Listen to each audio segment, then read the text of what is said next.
ശബരിമല മേൽശാന്തി എസ് അരുൺകുമാറാണ് നമ്മോടൊപ്പമുള്ളത്. തിരുമേനി ആദ്യം ശബരിമല മേൽശാന്തിയായി തിരഞ്ഞെടുക്കപ്പെട്ടു എന്നറിഞ്ഞപ്പോൾ മനസ്സിൽ എന്താണ് തോന്നിയത്? സന്തോഷം. അതാണല്ലോ നമ്മുടെ ഈ ജന്മത്തെ ഏറ്റവും വലിയ ആഗ്രഹ സാഫല്യം, അല്ലെങ്കിൽ നമ്മുടെ ഈ ജന്മത്തെ പുണ്യം, അല്ലെങ്കിൽ കഴിഞ്ഞ ജന്മത്തെ പുണ്യം, അങ്ങനെ നമ്മുടെ പരമ്പരകളുടെ പുണ്യം എല്ലാം ഏറ്റുകൊണ്ടാണ് ആ ഭഗവാന്റെ സന്നിധിയിൽ നമുക്കിത് ഇങ്ങനൊരു നിയോഗം ലഭിച്ചത്. അതിന് വളരെയേറെ സന്തോഷമുണ്ട്. മേൽശാന്തിയായി തിരഞ്ഞെടുക്കപ്പെട്ട ശേഷം ആദ്യമായി ഈ ചുമതല ഏറ്റെടുക്കാൻ സന്നിധാനത്തേക്ക് എത്തിയപ്പോൾ മനസ്സിൽ എന്തായിരുന്നു? ഈ 18-ാം പടിയും സന്നിധാനം ഒക്കെ കണ്ടപ്പോൾ എന്താണ് മനസ്സിൽ തോന്നിയത്? ഭഗവാന്റെ സന്നിധിയിൽ എത്തുക എന്നുള്ളത് എല്ലാവരുടെയും ഒരു മോഹമാണല്ലോ. അതേപോലെ തന്നെ എനിക്കും ആ ഭഗവാന്റെ സന്നിധിയിൽ എത്താനും അദ്ദേഹത്തെ പൂജിക്കാനും ഒക്കെ എല്ലാവർക്കും അറിയാം. ഭഗവാനെ ഒന്ന് കാണാൻ നമ്മൾ 41 ദിവസം വ്രതമെടുത്ത് നമ്മൾ വളരെ കഠിനമായിട്ടുള്ള മലകളൊക്കെ കയറി ഇവിടെ എത്തി നമ്മൾ ഒന്ന് ദർശിച്ച് പോവുകയാണ്. അന്നേരം എനിക്ക് കിട്ടിയൊരു സൗഭാഗ്യം എന്ന് പറഞ്ഞാൽ 1 വർഷക്കാലം അദ്ദേഹത്തോടൊത്ത് നമ്മുടെ മണ്ഡലകാല പൂജകളൊക്കെ കഴിഞ്ഞാലും നടയടച്ചാലും ഇവിടെ അദ്ദേഹത്തിനോടൊത്ത് ഒരു തപസ്സിൽ നമ്മൾ ഈ ജന്മം വളരെ സന്തോഷമുണ്ട്. ഇതിനു മുമ്പ് മേൽശാന്തിയായിട്ട് തിരഞ്ഞെടുക്കപ്പെടാൻ വേണ്ടിയിട്ട് നമ്മൾ അവസരം അതായത് നറുക്കെടുപ്പിനുള്ള പേര് കൊടുത്തിരുന്നോ? അന്ന് കിട്ടാതിരുന്നപ്പോൾ മനസ്സിൽ എന്താണ് തോന്നിയിരുന്നത്?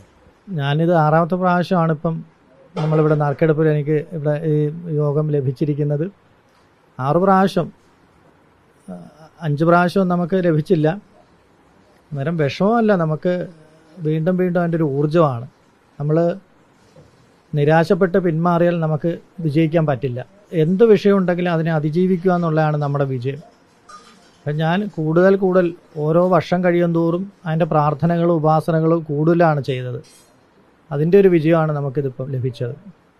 എല്ലാ മണ്ഡലമകരവിളക്ക് തീർത്ഥാടന കാലത്തും ശബരിമലയിൽ തിരക്ക് കൂടുതലാണ്, ഭക്തർക്ക് കുടിവെള്ളം കിട്ടുന്നില്ല, ലഘുഭക്ഷണം കിട്ടുന്നില്ല, അങ്ങനെയുള്ള വിമർശനങ്ങളൊക്കെ എല്ലാ പ്രാവശ്യം വരാറുണ്ട്. അത് മുൻ വർഷങ്ങളിലൊക്കെ അത് കേൾക്കുമ്പോൾ അങ്ങേക്ക് മനസ്സിലെന്താണ് തോന്നാറുള്ളത്? തീർച്ചയായും അത് ഇങ്ങനെ നമ്മൾ പല സ്ഥലത്തു നിന്നും കേൾക്കാറുണ്ട്. സത്യമാണോ എന്ന് നമുക്കറിയില്ല. നമ്മുടെ ഭക്തരാണ് നമ്മുടെ ക്ഷേത്രത്തിൻ്റെ ശക്തി, അല്ലെങ്കിൽ ദേവാലയം നിലനിൽക്കുന്നത് തന്നെ അതുകൊണ്ടാണ്. ദേവനും ഭക്തനും ഒന്നാണെന്നാണല്ലോ നമ്മുടെ തത്വം, അത് തന്നെയാണ്.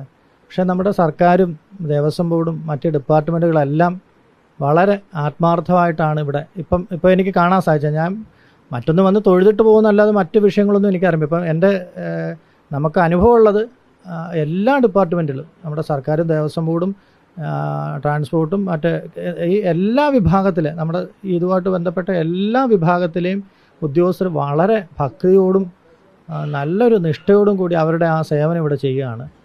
അത് എന്താ ഇങ്ങനെയൊക്കെ പറയുന്നത് നമുക്കറിയത്തില്ല. പക്ഷേ ഇപ്പം ഇത് 2-ാം ദിവസമാണ്. ഇതുവരെ നമ്മുടെ അടുത്ത ഒരു പരാതി അങ്ങനെ കേട്ടിട്ടില്ല. വളരെ നല്ല രീതിയിലാണ് തീർത്ഥാടനം. ഇവിടെ വരുന്ന ഭക്തരൊക്കെ ചോദിക്കുമ്പോൾ അവരെല്ലാം ദർശനം കിട്ടി വളരെ സന്തോഷത്തിലാണ് നമ്മുടെ അടുത്ത് പറയുന്നത്. നല്ലതാണത്. ഈ 18-ാം പടി കയറുന്ന ഒരു സമയമാണ്, 1 മിനിറ്റിൽ ഇത്ര ഭക്തർ കയറണം, അതാണ് പോലീസ് എപ്പോഴും ശ്രമിക്കുന്നത്. അതിൻ്റെ എണ്ണം കുറഞ്ഞു കഴിഞ്ഞാൽ സ്വാഭാവികമായും സന്നിധാനത്ത് തിരക്ക് കൂടാനുള്ളൊരു സാധ്യതയാണുള്ളത്. ഈ 18 പടികളും തൊഴുത് പോകാൻ എല്ലാ ഭക്തരും ആഗ്രഹിക്കുന്നുണ്ട്.